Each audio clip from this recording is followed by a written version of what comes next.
الحمد للہ رب العالمین والصلاة والسلام علی سید المرسلین اما بعد فاعوذ باللہ من الشیطان الرجیم بسم اللہ الرحمن الرحیم. پڑھیے الصلاة والسلام علیک یا رسول اللہ وعلی آلک واصحابک یا حبیب اللہ. الصلاة والسلام علیک یا نبی اللہ وعلی آلک واصحابک یا نور اللہ. میٹھے میٹھے اسلامی بھائیوں اور مدنی چینل کے ناظرین، پیارے آقا مدینے والے مصطفیٰ صلی اللہ تعالیٰ علیہ وسلم کا فرمان عظمت نشان ہے. کیا خوبصورت انعام ہے، کیا پیارا اعلان ہے کہ نبی پاک فرماتے، جس کا مضمون ہے کہ بے شک بروز قیامت تم میں سے میرے سب سے زیادہ نزدیک وہ ہوگا، most closest on the day of judgement. نبی پاک علیہ الصلوۃ والسلام سے وہ کون ہوگا؟ سرور کائنات علیہ الصلوۃ والسلام فرماتے ہیں جو مجھ پر سب سے زیادہ درود پاک پڑھنے والا ہوگا. یعنی درود پاک آپ جتنا پڑھتے ہیں نبی پاک سے قیامت کے دن گویا اتنا قریب ہو جاتے ہیں. تو قیامت کا دن تو مشکلوں کا، پریشانیوں کا، ڈیفیکلٹی کا ڈے ہوگا، لیکن جو اس دن کونین کے والی، شافع روز محشر، intercessor of the day of judgment کے قریب ہو جائے گا، کلوز ہو جائے گا، تو اس کے لیے تو کام آسان ہو جائیں گے نا. تو میں بھی نیت کروں اور آپ بھی نیت کریں کہ انشاءاللہ چلتے پھرتے اٹھتے بیٹھتے کثرت کے ساتھ درود پاک پڑھیں گے. اللہ پاک مجھے بھی اور آپ کو بھی کثرت سے درود پاک پڑھنے کی توفیق عطا فرمائے. آئیے مل کر محبت کے ساتھ درود پاک پڑھ لیں. صلو علی الحبیب صلی اللہ تعالی علی محمد صلی اللہ علیہ وسلم. سو مچ بلیسڈ منتھ، بہت ہی زیادہ مبارک مہینہ ہمارے درمیان ہے. Allah's noble رسول صلی اللہ تعالی علیہ وسلم stated as regards to the holy month of Sha'ban, Sha'ban is my month and Ramadan is the month of Allah Azza wa Jal. نبی پاک فرماتے ہیں کہ شعبان میرا مہینہ ہے اور رمضان اللہ کا مہینہ ہے. تو اس سے زیادہ ایک عاشق رسول کے لیے اس مہینے کی اور کیا سگنیفیکنس ہوگی اور کیا اس کی خوبصورتی بیان کی جائے کہ رب العالمین کے حبیب صلی اللہ علیہ وسلم خود فرما رہے ہیں کہ شعبان میرا مہینہ ہے. عاشق رسول کے لیے تو یہی کافی ہے اس مہینے سے محبت کرنے کے لیے کہ جس نبی سے محبت ہے، جو پیارے آقا ہمارے بیلوڈ ہیں، ان کا پیارا مہینہ، ان کا مہینہ جو ہے وہ شعبان کا مہینہ ہے. سیدی غوث اعظم رضی اللہ تعالیٰ عنہ شعبان کے ان 5 حروف کے بارے میں کیا خوب فرماتے ہیں کہ شین سے مراد شرف یعنی بزرگی کے ہیں، عین فار علو، عین کے معنی بلندی کے ہیں، اینڈ با فار بر یعنی کائنڈنس اینڈ بینیولنس، یعنی با سے مراد بھلائی ہے، بر ہے، نیکی ہے. الف فار الفت، افیکشن، الف سے مراد محبت ہے.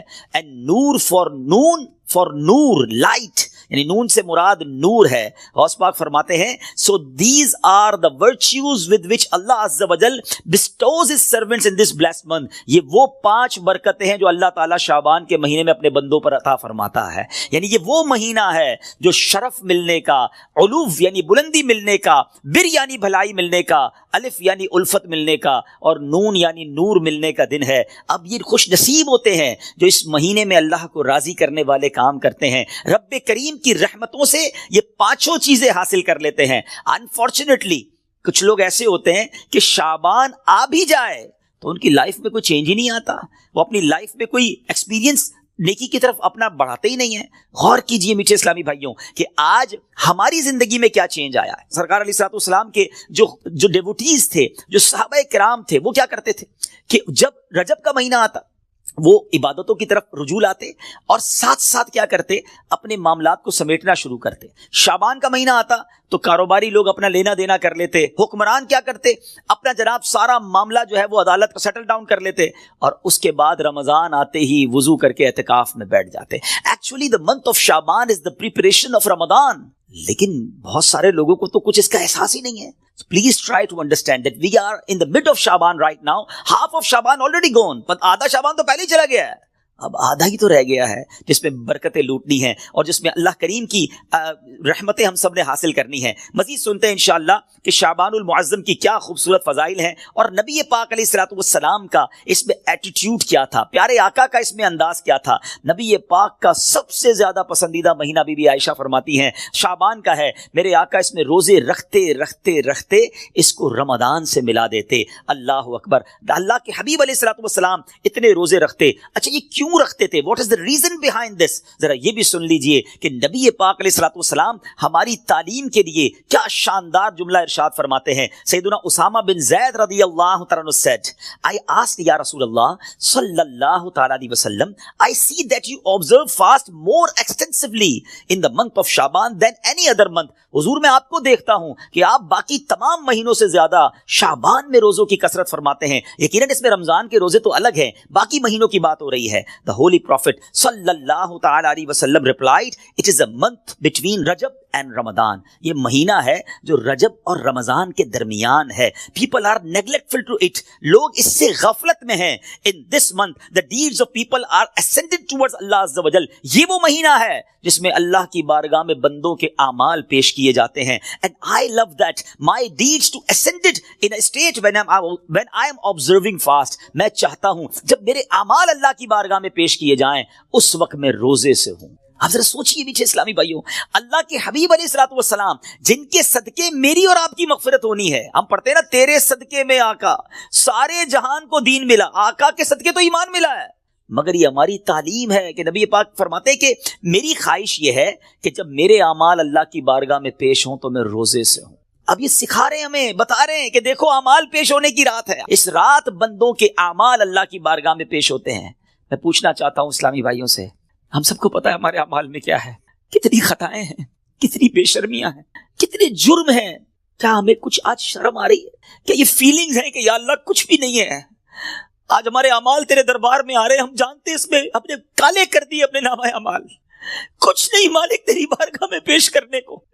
اور میرے کریم, ہم پہلے سے اس بات کا اقرار کرتے ہیں کہ ہم امتحان میں فیل ہیں, وی آر لاسٹ یا اللہ عز و جل. مگر مالک آج مغفرت کی رات ہے, آج رحمت کی رات ہے. اگر تیری رحمت صرف اچھوں پر برستی رہی تو ہم کدھر جائیں گے؟ آج گڑگڑانا ہے میرے میٹھے اسلامی بھائیوں.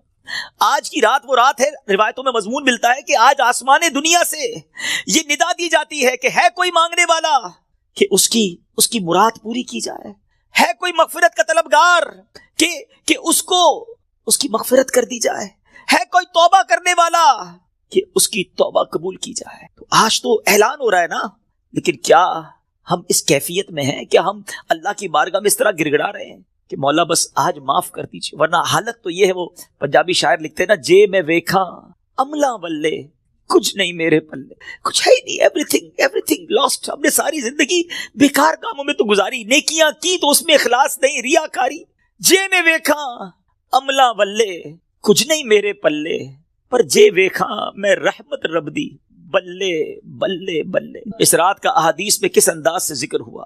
The mother of believer سیدتنا عائشہ صدیقہ رضی اللہ تعالی عنہا stated, I heard that holy prophet صلی اللہ علیہ وسلم saying, Allah Azza wa Jal opens the portal of mercy in 4 nights. بی بی عائشہ کہتی ہے میں نے نبی پاک علیہ الصلوۃ والسلام سے سنا ہے کہ اللہ اپنی رحمتوں کے دروازے, رحمتوں کی جو برسات ہے وہ ان 4 راتوں میں برساتا ہے. مضمون حدیث ہے نمبر 1, the night of عید الاضحیٰ, وہ رات جو عید الاضحیٰ سے پہلے آتی ہے. نمبر 2, the night of عید الفطر, جس کو چاند رات ہم کہتے ہیں. رمضان کے بعد جو رات آتی ہے صبح عید ہوتی ہے. یہاں میں عرض کرتا چلوں کہ وہ رات بھی تو کچھ دنوں میں آئے گی, مگر اس رات کیا ہوتا ہے؟ طوفان بدتمیزی ہوتا ہے. یہ رحمت کی رات ہے, یہ مغفرت کی رات ہے. Number 3, be be Aisha said that 15th night of Shaban, as in this night the names of those destined to die this year. 15 شعبان کی رات, اور اس رات اس سال مرنے والوں کے نام بھی لکھے جاتے ہیں. Provision of sustenance of people and the names of those who shall perform Hajj that year are inscribed. آپ فرماتی ہیں کہ نبی پاک نے فرمایا اس رات اس سال میں کس کو کتنا رزق دیا جائے گا یہ بھی شب برات لکھا جاتا ہے, اور اس سال کون کون حج کرے گا یہ نام بھی شب برات لکھے جاتے ہیں. اتنی نازک رات ہے. The 4th night, night of Arafah, the night between the 8th and 9th of Dhul Hijjah until the azan of Fajr. 8 اور 9 ذو الحجہ کی درمیان کی رات, یہ چوتھی رات ہے جو رحمتوں کے دروازے کھول دیے جاتے ہیں, اور یہ عرفہ کی رات کہلاتی ہے. Dear Islamic brothers, how critical the 15th night of Shaban al-Muazzam is. کتنی نازک رات ہے. No one knows what will be predestined for him. Sometimes a person is heedlessly busy in these activities while mishaps are destined for him. لوگ غفلت میں ہوتے ہیں, انہیں پتہ ہی نہیں ہوتا کہ ان کے بارے میں کیا لکھا جا رہا ہے. ذرا غور کیجئے. It is stated ان غنیت الطالبین، یہ وہ کتاب ہے جو سیدی غوث اعظم رضی اللہ تعالیٰ سے منسوب ہے. غوث پاک تحریر فرماتے ہیں the shrouds of many people are washed and prepared but they are busy wandering around in the markets. Ghaus Pak کہتے ہیں کچھ کفن دھل کر تیار ہوتے ہیں مگر اس کو پہننے والے بازاروں میں گھوم رہے ہوتے ہیں. آپ فرماتے ہیں there are many people whose graves have been dug and ready but they are busy enjoying themselves.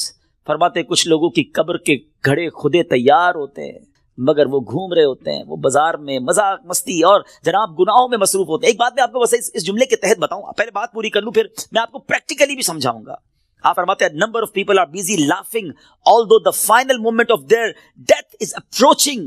کچھ لوگ ہنسی مذاق کر رہے ہوتے ہیں مگر موت کا وقت قریب آ گیا ہوتا ہے. فرماتے ہیں the construction of many houses is about to complete but at the same time the lifetime of the owners is also about to complete.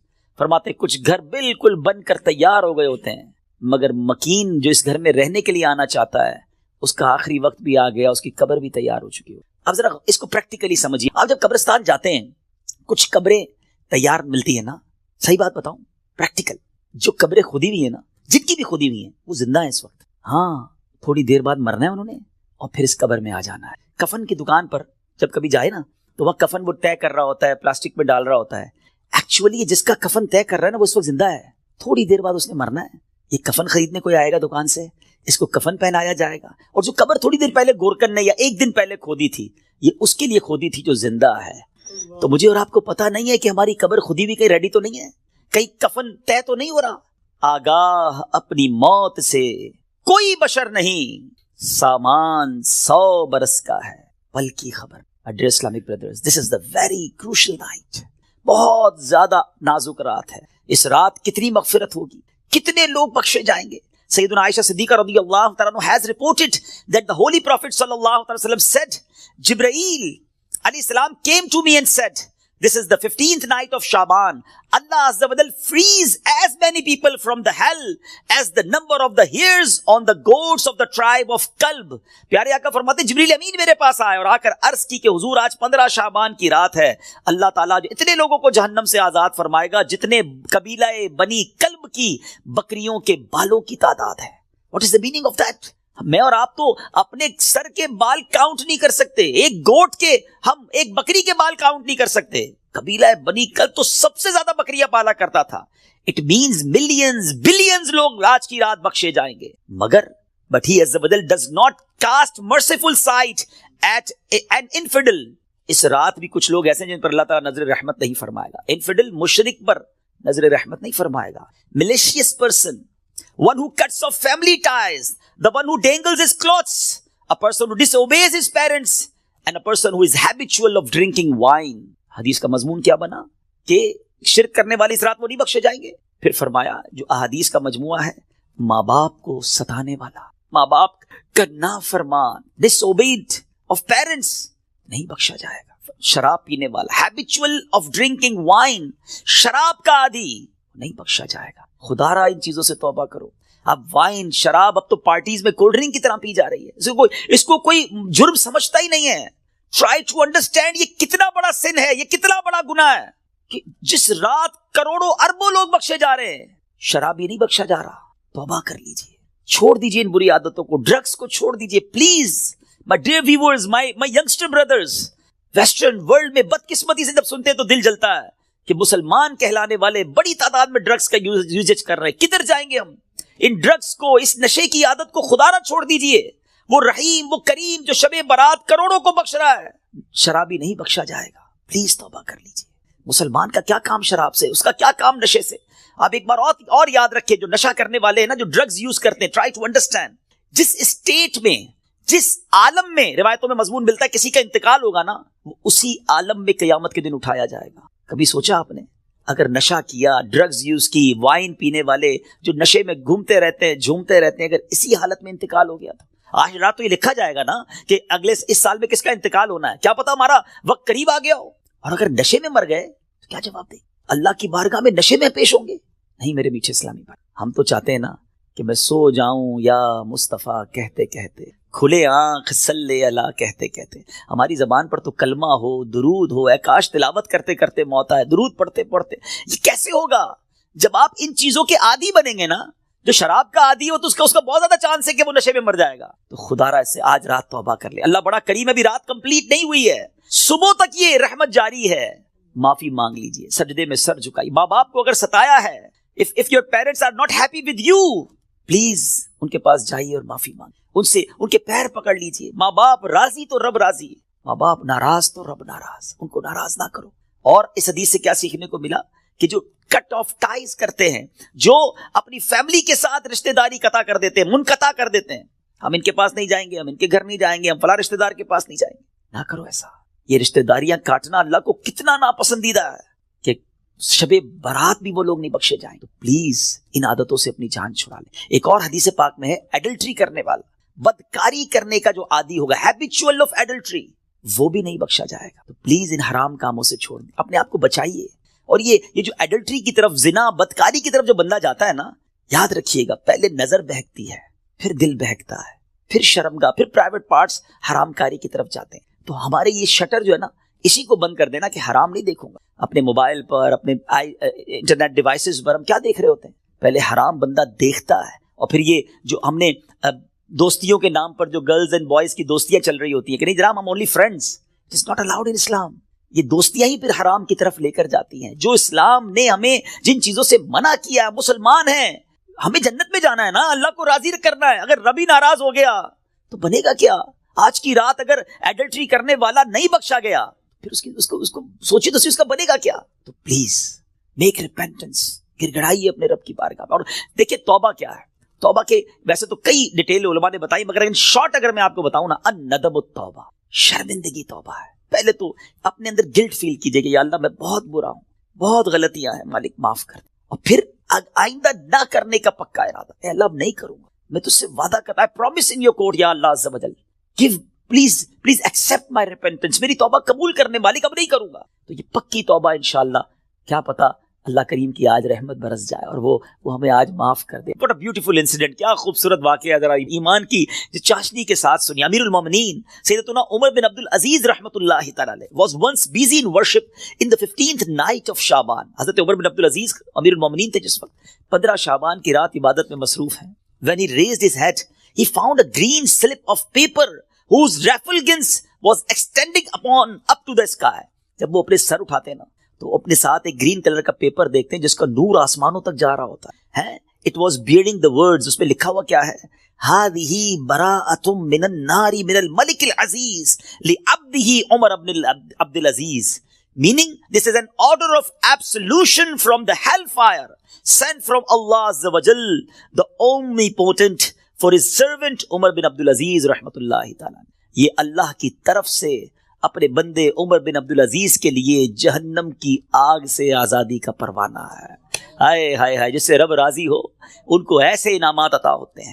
تو میرے میٹھے اسلامی بھائیوں اور مدری چینل کے ناظرین، ذرا سوچئے کہ ہم نے بھی تو اللہ سے مغفرت لینی ہے نا، ہم نے بھی تو اپنے رب کو راضی کرنا ہے. ہمارے بزرگان دین ہمیں سمجھاتے ہیں کہ یہ دنیا جی لگانے کی نہیں ہے. It's not too long, we have to go, we have to die. ہم سب کو اس دنیا سے جانا ہے. ذرا امیر المومنین حضرت ابوبکر صدیق رضی اللہ تعالیٰ کا فرمان سنیں. وہ کیا کہتے ہیں؟ the leader of the believers سیدنا صدیق اکبر رضی اللہ تعالیٰ would say during the sermon، ان کا ایک انداز ہوتا تھا، وہ خطبے کے دوران کیا کہتے ہیں؟ where are those with beautiful faces، کہاں ہیں خوبصورت چہروں والے؟ where are those who were arrogant about their youth، کہاں ہیں وہ لوگ جو اپنی جوانی پر بڑا ناز کرتے تھے؟ where have those kings gone who had magnificent cities constructed and had them fortified with giant forts، کہتے وہ بادشاہ کدھر ہیں جنہوں نے بڑے بڑے شہر بنائے اور بڑے بڑے قلعے بنائے، ان کی شان و شوکت ہوا کرتی تھی. where are those who were victorious on the battlefield، کدھر ہے وہ سپہ سالار اور وہ جنگجو جو میدان جنگ میں جیتا کرتے تھے؟ without any doubt time has ruined them and they are now lying in the darkness of the grave. بغیر کسی شک کے وقت نے انہیں ختم کر دیا، پامال کر دیا، اور آج وہ اپنی اندھیری قبر میں ہیں. hurry up، جلدی کرو exceed in performing good deeds and seek salvation. سیدنا ابو بکر صدیق کہتے ہیں جلدی کرو اور اللہ کو راضی کرنے والے کام کر لو اور نجات حاصل کر لو. کاش یہ باتیں ہمارے دل میں گھر کر جائے. بندہ کہتا ہے یار ابھی تو ایک گھر ہے، 2 بنانے ہیں، ابھی تو چھوٹا ہے بڑا بنانا ہے، ابھی تو یورپ میں ہے پاکستان میں بھی گھر بنانا ہے، ابھی تو چھوٹا بزنس ہے بڑا کرنا ہے، 5 ایئرز بعد یہ ٹارگٹ ہے، 10 ایئرز بعد یہ ٹارگٹ ہے، 20 ایئرز بعد یہ ٹارگٹ ہے، اتنے پاسپورٹ لینے ہیں، یہ جناب ویزے لینے ہیں، مگر پتہ بھی نہیں چلتا اور بندہ کیسے دنیا سے چلا جاتا ہے. آئیے میں آپ کو ایک اور واقعہ سناؤں. سیدنا عمر بن عبدالعزیز جن کو براءت کا پروانہ ملتا ہے، یہ امیر المؤمنین ہے، کس قدر نیک ہے. ایک بار ایک جنازے کے ساتھ قبرستان تشریف لے گئے. ہم بھی گئے گریو یارڈ، ہم بھی جاتے ہیں جنازے میں. ہماری کیا کیفیت ہوتی ہے؟ Look at the feeling of سیدنا عمر بن عبدالعزیز رضی اللہ تعالیٰ عنہ when he visited graveyard. وہاں ایک قبر کے پاس بیٹھ کر غور و فکر میں ڈوب گئے. کسی نے عرض کی اے امیر المومنین آپ یہاں تنہا کیوں تشریف فرمائیں؟ فرمایا ابھی مجھے قبر نے مجھے پکار کر بلایا اور بولی اے عمر بن عبدالعزیز مجھ سے کیوں نہیں پوچھتے میں اپنے اندر آنے والوں کے ساتھ کیا برتاؤ کرتی ہوں. میں نے اس قبر سے کہا مجھے ضرور بتا. وہ کہنے لگی جب کوئی میرے اندر آتا ہے تو میں اس کا کفن پھاڑ کر جسم کے ٹکڑے ٹکڑے کر ڈالتی ہوں اور اس کا گوشت کھا جاتی ہوں. کیا آپ مجھ سے یہ نہیں پوچھیں گے میں اس کے جوڑوں کے ساتھ جوائنٹس کے ساتھ کیا کرتی ہوں؟ میں نے کہا یہ بھی بتاؤ. تو کہنے لگی ہتھیلیوں کو کلائیوں سے، گھٹنے کو پنڈلی سے، پنڈلیوں کو قدموں سے جدا کر دیتی ہوں. اتنا کہہ کر حضرت عمر بن عبدالعزیز ہچکیاں لے کر رونے لگے. جب کچھ افاقہ ہوا، کچھ اسی طرح عبرت کے مدنی پھول لٹانے لگے کہ اے اسلامی بھائیوں اس دنیا میں ہمیں بہت تھوڑا عرصہ رہنا ہے. جو اس دنیا میں صاحب اقتدار ہے وہ آخرت میں انتہائی ذلیل و خوار ہوگا. جو اس جہاں میں مالدار ہے وہ آخرت میں فقیر ہوگا. اس کا جوان بوڑھا ہو جائے گا، جو زندہ ہے وہ مر جائے گا. دنیا کا تمہاری طرف آنا تمہیں دھوکے میں نہ ڈال دے، کیونکہ تم جانتے ہو کہ یہ بہت جلد رخصت ہو جاتی ہے. کہاں گئے تلاوت قرآن کرنے والے؟ کہاں گئے بیت اللہ کا حج کرنے والے؟ کہاں گئے ماہ رمضان کے روزے رکھنے والے؟ خاک نے ان کے جسموں کا کیا حال کر دیا. اے میرے میٹھے اسلامی بھائیوں یہاں عمر بن عبدالعزیز رضی اللہ تعالیٰ جھنجھوڑ رہے ہیں کہ عبادت بھی کرنی ہے تو اخلاص کے ساتھ کرنی ہے، اور اگر عبادت بھی دکھلاوے والی ہے تو قبر میں ان کا بھی حال برا ہو جائے گا. حضرت عثمان غنی رضی اللہ تعالیٰ عنہ کا ایٹیٹیوڈ آپ کو بتاؤں کہ عثمان غنی رضی اللہ تعالیٰ عنہ قطعی جنتی ہیں. اللہ اکبر، عشرہ مبشرہ سے ان کا شمار ہوتا ہے. اور لیکن ان کا انداز کیا ہوتا تھا؟ عثمان غنی رضی اللہ تعالیٰ عنہ جب قبرستان جاتے، قبر جاتے تو اس قدر روتے تھے کہ آپ کی داڑھی مبارک تر ہو جاتی. عرض کی گئی جنت و دوزخ کا تذکرہ کرتے وقت آپ اتنا نہیں روتے، مگر قبر پر بہت روتے ہیں. اس کی وجہ کیا ہے؟ فرمایا میں نے نبی اکرم صلی اللہ علیہ وسلم کو فرماتے ہوئے سنا ہے قبر آخرت کی سب سے پہلی منزل ہے. اگر صاحب قبر نے اس سے نجات پائی تو بعد کا معاملہ اس سے آسان ہے، اور اگر ادھر نجات نہ ملی تو آگے کا معاملہ اور زیادہ سخت ہے. Actually this is the first examination. یہ پہلا امتحان ہے جو مرنے کے بعد دینا ہے. جو اس امتحان میں کامیاب ہے وہ آگے بڑھتا چلا جائے گا، اس کی سکسس کا راستہ کھل جائے گا. مگر جو اس امتحان میں ہی فیل ہو گیا وہ آگے بھی برباد رہے گا. اے میرے بیچ اسلامی بھائیوں، کیا ہم اس ایگزامینیشن کی تیاری کر رہے ہیں؟ ہم میں سب نے کسی نہ کسی ایگزام کو دیا نا، اسکول مدرسے کہیں نہ کہیں ایگزام دیا تھا. اس ایگزام سے پہلے ہم پر کتنا برڈن تھا، کتنا پریشر تھا. مگر آئیے ذرا اس ایگزامینیشن اور قبر کے ایگزامینیشن کا تھوڑا کمپیریزن کرتے ہیں. دنیا کے ایگزام کی ڈیٹ پہلے سے پتا ہوتی ہے، فلاں منتھ کی فلاں تاریخ کو امتحان ہوگا. That's why we prepare for that. ہم اس کے لیے تیاری کرتے ہیں، ٹھیک ہے. سیکنڈ، اس پیپر کو جب ہم دیتے ہیں اگر فیل ہو جائیں تو اس کو ریپیٹ دینے کا موقع ملتا ہے. سپلیمنٹری پیپرز ہوتے ہیں، یا زیادہ سے زیادہ یہ ہوتا ہے کہ بھائی 1 سال آپ کا فیل ہو گیا، آپ دوبارہ اس کلاس میں پڑھیں گے. دیٹس اٹ، اور تو کچھ نہیں ہوتا. تیسرا، اس ایگزامینیشن کا جو رزلٹ ہے وہ فیو منتھس کے بعد یا فیو ڈیز کے بعد اناؤنس ہوتا ہے. ٹھیک ہے، یہ 3 چیزیں ذہن میں رکھیے گا. وی نو دا ڈیٹ آف ایگزامینیشن، ہمیں پہلے سے پتا ہے ایگزامینیشن کا لاس کیا ہے اگر اس میں فیل ہو گئے. 1 سال پڑھائی دوبارہ کرنی پڑے گی، یا زیادہ سے زیادہ اور کیا پنشمنٹ ملے گی. اور تھرڈ، اس کو دوبارہ ریپیٹ کا موقع ملتا ہے. اور تیسرے نمبر پر یہ ہے کہ اس کے رزلٹ میں کچھ ٹائم لگتا ہے. قبر کا امتحان یہ کیسا امتحان ہے، کبھی سوچا آپ نے؟ دیر از نو سپلیمنٹری پیپر، دوسرا چانس نہیں ہے. ادھر 1 سال پیچھے رہ جائیں گے، ادھر قیامت تک قبر میں مار پڑتی رہے گی. قیامت تک اللہ ناراض ہو گیا تو جہنم کی کھڑکی کھلی رہے گی، سانپ اور بچھو آ جائیں گے. کون بیئر کر سکتا ہے اللہ کی پنشمنٹ کو؟ کون اس سزا کو برداشت کر سکتا ہے؟ ایسے ہی نہیں روتے تھے. حضرت عثمان غنی بالکل کریکٹ فرمایا انہوں نے کہ یہی پہلی منزل ہے. اور we have to clear this exam. کسی صورت میں نے اور آپ نے اس امتحان کو پاس کرنا ہے. ادھر فیل ہو گئے تو مارے جائیں گے. اور پھر اس کے بعد اس کا رزلٹ دیر سے اناؤنس نہیں ہوتا. ادھر جواب دینا ہے.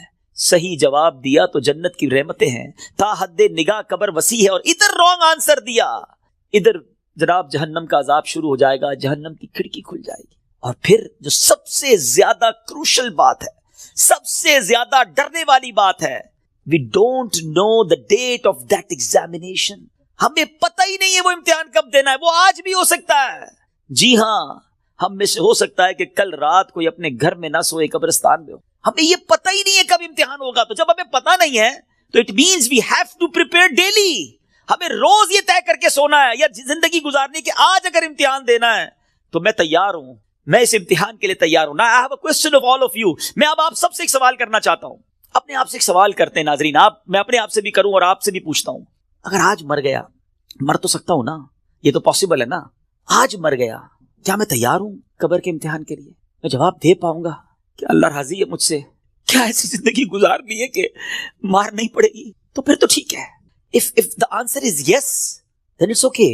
اور اگر آنسر یہ نہیں آ رہا دل سے کہ نہیں ابھی تو بہت گناہ ہیں, بڑی خطائیں ہیں, توبہ کرنی ہے, اچھا بننا ہے, نمازیں بھی کئیوں کی قضا ہو رہی ہیں, حرام روزی بھی چل رہی ہے, حرام چیزوں کو دیکھ بھی رہا ہے, حرام سن بھی رہا ہے, جھوٹ بھی زبان سے گیا نہیں ہے, غیبتیں بھی جاری ہیں, ماں باپ الگ پریشان ہیں, فیملی الگ ٹینشن میں ہے, روزی حرام بھی چل رہی ہے, ابھی نہیں مرنا بھائی, ابھی تو توبہ کرنی ہے. تو پھر بتاؤ نا کب توبہ کرو گے, کب قبر کی تیاری کرو گے؟ ابھی تو سنا کہ یہ اچانک موت کا ہوگا شکار, پتہ بھی نہیں چلتا. روز صبح کئی لوگ گھر سے نکلتے ہیں اور کہہ کر جاتے ہیں کہ میں جب ایوننگ میں واپس آؤں گا نا تو یہ والا کھانا بنا کے رکھنا, یہ والے میرے کلاتھس استری کر کے ذرا ریڈی کر کے رکھنا, have to go with my friends. بندہ واپس نہیں آتا, لاش واپس آتی ہے. ایسا ہوتا ہے نا, ہمارے ساتھ بھی ایسا ہی ہوگا, پتہ ہی نہیں ہوگا. اور لوگ کہیں گے یار ہمارے ساتھ ہی تو تھے آج, ارے صبح ملاقات ہوئی تھی, کل تو کھانا ساتھ کھایا تھا, اس کا انتقال ہو گیا. آج آپ کہتے ہیں نا کسی کے بارے میں, ایسی ہمارے بارے میں کوئی کہے گا, تھوڑے دن تک لوگ یاد رکھیں گے, اس کے بعد ہم ہوں گے, ہماری قبر ہوگی, ہمارے اعمال ہوں گے. اگر چین میں ہوں گے نا تو پھر ٹھیک ہے. اگر زندگی نماز پڑھتے ہوئے گزر رہی ہے, سنتوں کے مطابق ہے, حلال روزی کما رہے ہیں, درود پڑھ رہے ہیں, تلاوت قرآن ہو رہی ہے, حرام چیزوں سے بچ رہے ہیں, نیکی کی دعوت کے کاموں میں انوالو ہے, تو پھر تو انشاءاللہ خیر ہو جائے گی انشاءاللہ. پھر تو نبی پاک تشریف لائیں گے اور پھر اعلیٰ حضرت لکھتے نا قبر میں لہرائیں گے تا حشر جلوے نور کے, جلوہ فرما ہوگی جب طلعت رسول اللہ کی. لیکن اپنے آپ سے پوچھو, کسی اور سے نہ پوچھو. I know very well, ہر بندہ اپنے بارے میں جانتا ہے کہ میں کتنا برا ہوں, تجھے تو خبر ہے میں کتنا برا ہوں, تو عیبوں کو میرے چھپایا الہی. ہمیں سب پتا ہے اپنے بارے میں. تو پلیز میرے میٹھے اسلامی بھائیو, اس ایگزام کی تیاری کیجیے. ایگزام میں کوسچن بھی ڈکلیئر ہیں. اچھا, دنیا کے امتحان میں تو سوال پتہ نہیں ہوتے نا, یہ قبر کا امتحان بڑا نرالا ہے. سوال پہلے سے پتا ہے, جواب بھی پہلے سے پتا ہے, مگر جواب وہی دے سکے گا جو ایمان لے کر جائے گا اور جس سے اللہ اور اس کے رسول راضی ہوں گے. حالانکہ آپ نے یہ 100 بار اس جواب کو پڑھ لیا, اس دن یاد اسی کو آئے گا. جب پوچھا جائے گا من ربک کا تو وہ کہے گا ربی اللہ. جب پوچھا جائے گا ما دینک کا, تمہارا دین کیا ہے, وہ کہے گا دین الاسلام. اور پھر ایک پیارا سا چہرہ دکھایا جائے گا اور پوچھا جائے گا تو جس نے نبی پاک پر درود پڑھتے ہوئے, سلام پڑھتے ہوئے ان کی سنتیں اپنائی ہوں گی, چہرے پہ داڑھی سجائی ہوگی, سنت کے مطابق زندگی گزاری ہوگی, وہ تو دیکھ کر عرض کرے گا نا کہ وہی آقا ہیں جن کے لیے میں درود پڑھتا تھا, سلام پڑھتا تھا. اے فرشتوں, میں تو مر کے پہنچا ہوں یہاں اس دل ربا کے واسطے. لیکن ایسی لائف گزری کہ نہیں, کہیں ایسا نہ ہو کہ نبی پاک جب تشریف لائیں تو نبی پاک کی پہچان ہی نصیب نہ ہو, آقا ہی چہرہ نام سے موڑ لیں. کیونکہ نبی پاک نہیں فرمایا نا فمن رغب عن سنتی فلیس من, جس نے میری سنت سے منہ موڑا وہ ہم میں سے نہیں. سوچئے, سنت کے بغیر جو زندگی گزار رہے ہیں, حرام کاموں میں زندگی گزار رہے ہیں, گناہ گار تو ہیں مگر بندے تو رب کے ہیں نا. وہ بندوں کو ان کی ماؤں سے زیادہ چاہنے والا ہے. اس کی رحمت تو چاہتی ہے, جی ہاں اس کی رحمت چاہتی ہے کہ میں اور آپ بخشے جائیں, مگر ہم چاہتے ہیں کہ نہیں. ہمارا یہ انداز ہے کہ نہیں کہ مولا آج ہم بس تیرے دربار میں آ گئے, مجرم حاضر دربار ہے, سر جھکا لیا ہے, مانتا ہوں مولا میں سب سے برا ہوں, مگر آج بخش دے مالک. قبر میں وہ کون سے اعمال ہیں جو کام آئے؟ ہم اکیلے ہوں گے نا, اندھیری قبر ہوگی. کبھی سوچا ہمارے روم کی لائٹ چلی جائے, ڈر لگتا ہے. پنکھا نہ چلے, ایئر کنڈیشن گرمیوں میں نہ چلے تو نیند نہیں آتی. جنریٹر, یو پی ایس کتنے انتظام کرتے ہیں. کبھی سوچا کہ قبر میں ہوا آئے گی کہ نہیں, اکیلا ہوں گا, کیا ہوگا میرے ساتھ. اور اگر اللہ نہ کرے ادھر سانپ بچھو آ گئے, ادھر جہنم کی آگ ہوگی تو ہم کیا کریں گے؟ آئیے میں آپ کو بتاتا ہوں. حضرت سیدنا ابو ہریرہ رضی اللہ عنہ فرماتے ہیں کہ جب مومن مردے کو قبر میں رکھا جاتا ہے تو عذاب کی روک تھام کے لیے, عذاب سے سیکیور کرنے کے لیے, سنو وہ کیا سیکیورٹی ہوگی؟ نماز اس کے سر کی جانب, زکوٰۃ رائٹ سائڈ پہ دائیں طرف, روزہ لیفٹ سائڈ پہ بائیں طرف, صدقہ, صلہ رحمی اور لوگوں کے ساتھ حسن سلوک جو ہوگا وہ پاؤں کی طرف آ جاتے ہیں. بس جب عذاب اس کے سر کی طرف سے آتا ہے تو نماز کہتی ہے میری طرف سے کوئی راستہ نہیں ہے. جب رائٹ سائڈ سے عذاب آتا ہے تو زکوٰۃ کہتی ہے میری طرف سے بھی کوئی راستہ نہیں ہے. جب لیفٹ سائڈ سے بائیں سائڈ سے عذاب آتا ہے تو روزہ کہتا ہے میرے یہاں سے بھی کوئی راستہ نہیں ہے. پاؤں کی طرف سے عذاب آتا ہے تو صدقہ اور دوسرے نیک اعمال کہتے ہیں ہماری طرف سے بھی داخلے کا کوئی راستہ نہیں ہے. یہ سیکیورٹی ہے. نماز, زکوٰۃ, روزہ, صدقہ و خیرات, رشتہ داروں کے ساتھ اچھا سلوک, یہ وہ عادتیں ہیں جو قبر میں کام آئیں گی. پلیز ان عادتوں کو اپنا لیجیے. آج شب برات قبرستان جانے کی رات ہے تو قبر کو یاد کریں نا. Try to prepare for your grave. لوگ کہتے ہیں برائٹ فیوچر ہونا چاہیے. ارے جتنا برائٹ فیوچر کے بارے میں سوچتے ہو کبھی برائٹ گریو کے بارے میں بھی تو سوچو نا, کہ قبر بھی تو برائٹ ہو, وہ بھی تو روشن ہو, ادھر اندھیرا نہ ہو. یاد رکھیے گا قبر فقط دو طرح کی ہوتی ہے. دیر از نو تھرڈ آپشن. اللہ کے حبیب علیہ الصلوۃ والسلام فرماتے ہیں جس کا مضمون ہے قبر یا تو جنت کے باغوں میں سے ایک باغ ہوتی ہے یا تو دوزخ کے گھڑوں میں سے ایک گھڑا. Now we have to decide, we have to think about it. ہمیں سوچنا ہے کہ میری لائف ایسی ہے کہ قبر جنت کا باغ بنے گی یا اللہ نہ کرے جہنم کا گھڑا بن جائے گی. پیارے آقا مدینے والے مصطفیٰ صلی اللہ علیہ وسلم ایک اور بڑا خوبصورت فرمان فرماتے ہیں, اے سورہ ملک پڑھنے والوں تمہیں مبارک ہو, اے قرآن سے دوستی کرنے والوں تمہیں مبارک ہو. قبر میں دیکھو یہ کیسا کام آنا ہے. اللہ کے حبیب فرماتے ہیں بے شک قرآن میں 30 آیتوں پر مشتمل ایک سورت ہے جو اپنے پڑھنے والے کے لیے شفاعت کرتی ہے یہاں تک کہ اس کی مغفرت کر دی جائے گی, اور یہ سورہ ملک ہے. تو روز رات مغرب سے لے کر فجر تک کسی بھی وقت آپ سورہ ملک کی تلاوت کریں, یہ قبر میں کام آئے گی. کتنے سارے سافٹ ویئرز ہیں ہمارے موبائل میں, ڈیلی کتنے سافٹ ویئر آن کرتے ہیں, کبھی چیک کیجئے کہ ایک دن میں کتنی بار, بعض اوقات ہنڈریڈز آف ٹائم ہم موبائل آن کرتے ہیں, کسی سافٹ ویئر کو آن کرتے ہیں. اتنے سارے سافٹ ویئر آن لائن ہوتے ہیں روزانہ. جب میں اور آپ چلے جائیں گے نا قبر میں, دنیا سے جائیں گے, یہ سارے سافٹ ویئر آف لائن ہو جائیں. ہو سکتا ہے لوگ ڈھونڈیں گے کہ یار یہ بندہ 5 دن ہو گئے آن لائن نہیں ہوا. ہم دیکھتے ہیں لاسٹ سین کب ہے, یہ لاسٹ کب آن لائن ہوا تھا, اچھا ابھی جاگ رہا ہوگا یا سو رہا ہوگا. لوگ اس سے چیک کر لیتے ہیں کہ یار اس نے لاسٹ سین کب کیا تھا. 1 دن ہو گیا سافٹ ویئر نہیں آن ہوا, 2 دن ہو گئے آن لائن نہیں ہوا, 3 دن ہو گئے آن لائن نہیں ہوا. جب جا کے پوچھتے ہیں تو پتا چلتا ہے بندہ ہی آف لائن ہو گیا ہے, یہ بندہ مر گیا ہے, یہ قبر میں چلا گیا ہے. لیکن آپ نے کبھی سوچا یہ سارے سافٹ ویئر آف لائن ہو جائیں گے. جس نے قرآن تھاما ہوگا نا وہ قرآن قبر میں بھی آن لائن ہوگا. وہ قرآن قبر میں روشنی اور نور کا کام شفاعت کرے گا, روکے گا عذاب کو. تو اس کو تھام لو نا جو قبر میں بھی آن لائن رہے. اس سافٹ ویئر کو کب کھولتے ہیں ہم؟ پچھلے رمضان میں قرآن پڑھا تھا, اب بہت سارے وہ ہوں گے جو اس رمضان میں پڑھیں گے. پورا سال قرآن سے دور, قرآن صحیح پڑھنا آتا نہیں, نہ اس کے تلفظ نہ اس کی تجوید. کیا مسلمان ایسا ہوتا ہے؟ کیا قرآن سے اتنا دور رہ کر زندگی اچھی ہے؟ نہیں میرے بیچ اسلامی. اللہ کے حبیب علیہ الصلوۃ والسلام فرماتے وہ دل ویران ہے جس میں کچھ قرآن نہیں ہے. چیک کرو ہمارے سینے میں کتنا قرآن ہے, ہم کتنا قرآن روز پڑھتے ہیں. پلیز کیا ایسا نہیں ہو سکتا کہ میں روز یہ نیت کر لوں کہ میں اس وقت تک سوؤں گا نہیں جب تک میری آنکھیں قرآن دیکھ نہ لیں, میرے کان کچھ قرآن سن نہ لیں, اور میری زبان کچھ قرآن پڑھ نہ لے. کتنی اچھی زندگی ہے قرآن کے ساتھ. تو پلیز اللہ کے کلام سے دوستی کریں. صدقہ و خیرات یہ دن ہیں اللہ کی راہ میں خرچ کرنے کے. صحابہ کرام شعبان میں اپنی زکوٰۃ ادا کرتے تھے تاکہ رمضان میں غریب لوگ اچھے طریقے سے اپنا رمضان گزار سکے. زکوٰۃ دیں, اور پھر صدقہ خیرات زکوٰۃ. سبحان اللہ, یہ اتنا اللہ کو پسند ہے کہ اللہ کریم نے قرآن مجید فرقان حمید میں جو کامیاب لوگوں کے اوصاف بیان کیے نا, ویسے میں آپ کو ہنٹ دے دیتا ہوں, قرآن کی بات کی ہے نا, آپ سورہ مومنون 18 پارے کی سٹارٹ کی جو سورت ہے نا, سٹارٹ ہی اسی سے ہوتا ہے. 11 آیتیں, 11 آیات. پلیز مسٹ ریڈ دوز آیات, ضرور پڑھیں ان آیتوں کو, اس کا ترجمہ اور تفسیر پڑھیں. لوگ کہتے ہیں یار فلاں سکسیسفل ہے, فلاں کامیاب ہے, پیسے والا کامیاب ہے, جناب اتنا بڑا کاروبار ہے یہ کامیاب ہے, فلاں ملک کا پاسپورٹ ہے وہ کامیاب ہے. نہیں جناب, جو عہدے دار ہے, جس کے پاس کوئی اقتدار ہے وہ کامیاب ہے. کون فیصلہ کرے گا ہوئی سکسیسفل؟ جس نے کائنات بنائی, جس نے مجھے بنایا, جس نے آپ کو بنایا, وہ رب فرماتا ہے قد افلح المؤمنون.